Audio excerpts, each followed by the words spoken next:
สวัส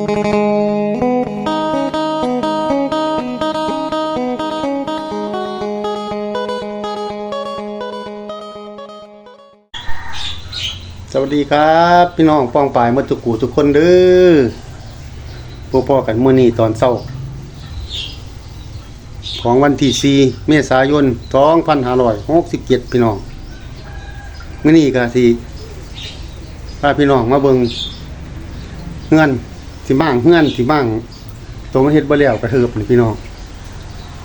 เฮ็ดให้มันแล้วมุ่งให้มันแล้วย่านฝนห่ำเพราะว่ามันใกล้สงกรานต์แล้วก็เข้ามาเบิ่งแล้วก็อย่าลืมกดไลค์กดแชร์เด้อพี่น้องเด้อกดติดตามให้ผู้เฒ่าแน่ก็ขอให้ร่ำให้รวยให้อยู่ดีมีแรงทุกผู้ทุกคนเด้อพี่น้องเด้อเอามาเบิ่งนํกันพี่น้องนี่พี่น้องตัวเก่ามันเฮ็ดฮอดนี่ตัวเก่า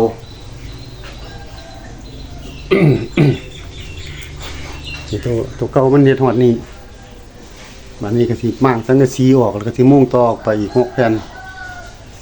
เพราะว่าตัวนี้มันปกไว้ที่ซื่ออย่าลมพัดออกเราก็ซื้ออะไรมาเราก็ซื้ออุปกรณ์มา ฮ้อนก็ฮ้อนเฮ็ดแต่ยามมื้อเช้าว่าแต่เช้าเริ่มที่2 โมงก็พันได้ลงมืออยู่พี่น้องเอาพี่น้องมาเบิ่งนำกันเด้อบัดนี้เด้อ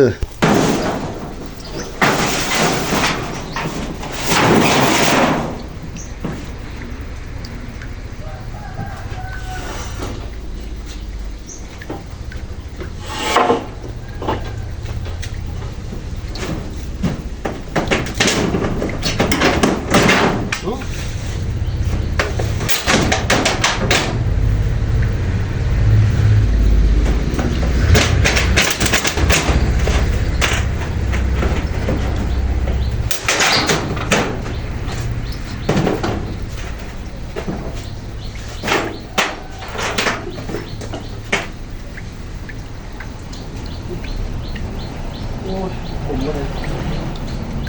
ที่ขับแล้วมันเจ็บที่เปลี่ยนไปเศร้า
ตัวมาให้นั่นโอ้ติดต่อมันก็ตียามาโลดเขาใส่ยังไงกัน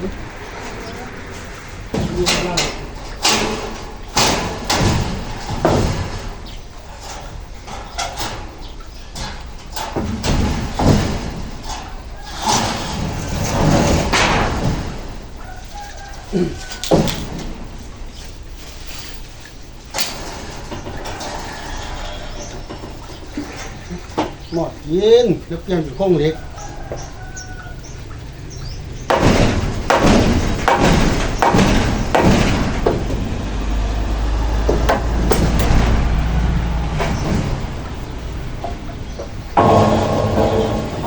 นอนงุ่มไปก็งุ่มนั่นคือ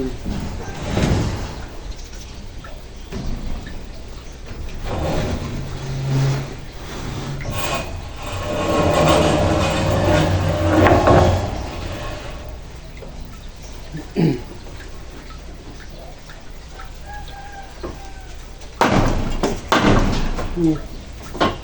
อะไรก็ต้นเนี่ยยัง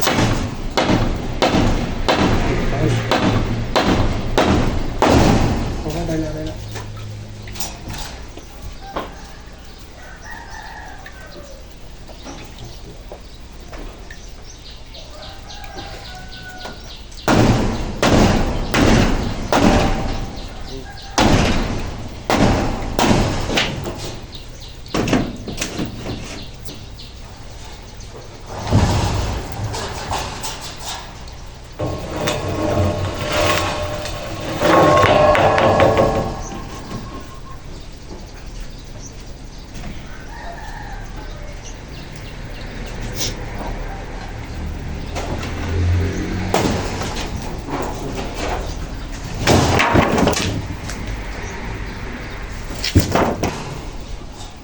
ต้น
เป็นบาทพี่น้องเรียนมาได้มาต่อเอา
สองแก้วสองหน้า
มุงแล้วพี่น้อง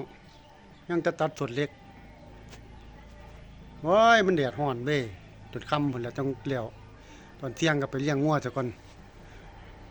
เอาพี่น้องผู้ใดเขามาเบิ่งก็ให้ร่ำให้รวยเด้อให้อยู่ดีมีแห้งอย่าลืมกดไลค์กดแชร์กดติดตามให้ผู้เฒ่าได้เด้อคลิปนี้ก็ขอกล่าวคำว่าสวัสดีครับ